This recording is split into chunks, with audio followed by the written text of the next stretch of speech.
First, support has begun flooding in for the heartbroken family of little Hayley Rowe-Spence, who died at Swan District Hospital from suspected meningococcal disease after going undiagnosed for 9 hours. Reporter Alice Pooley, who broke the story, is continuing to follow developments and joins us with the latest. Alice, what's been the government's response to this tragedy? Well, Narelda, the government today expressed sympathy to the family but stopped short of apologising and even defended doctors at Swan District Hospital. But that doesn't matter to Hayley's parents, who I spoke to late this afternoon, and they told me they don't care about an apology. All they want is answers. We can reveal there will now be a coronial inquest into this matter, as well as the internal investigation that's going on at the hospital. It has been days since the toddler's sudden death, and still doctors can't give us any answers as to how she died. As you can imagine, her parents are struggling to cope. Little Hayley Rowe-Spence, healthy and loving life. On Tuesday, that life was tragically cut short. The 17-month-old died in hospital after doctors repeatedly told her parents she'd be fine. Today, as the devastating news spread, support flooded in for Hayley's family. Some overwhelmed with anger.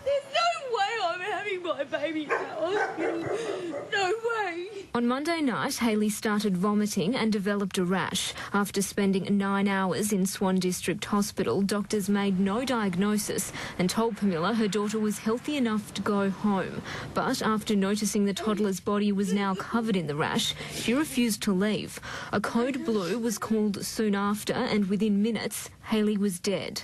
A bouncing little baby that didn't have a choice, that was never respected. After Hayley's death, her parents were told it was highly likely she had meningococcal. An internal investigation is now underway. The question is whether they could have made that diagnosis early enough to have done something about it. If they are found to have done something wrong, I will certainly apologise. It's not enough. They had the chance to do the right thing, but they never did. All they did was just keep walking past. Hayley's shocking death has affected many who never even knew her. Barry Young lost his daughter Amanda the same way. We know that what they're going to go through, it's something that you virtually never get over, and you know, it's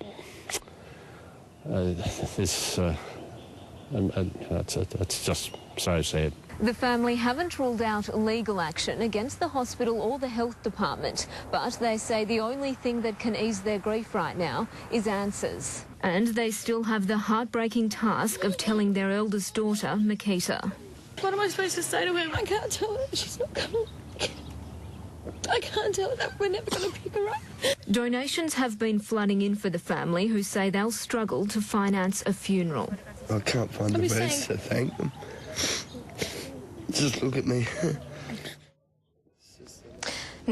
Now, Hayley's body is still being examined at the hospital, and we've just learnt some more details about how she died. Doctors have just phoned her parents and told them it's clear Hayley had fluid on her brain before she died, which means a number of deadly diseases could be responsible. An autopsy will hopefully reveal more in the coming days and give her parents those much-needed answers.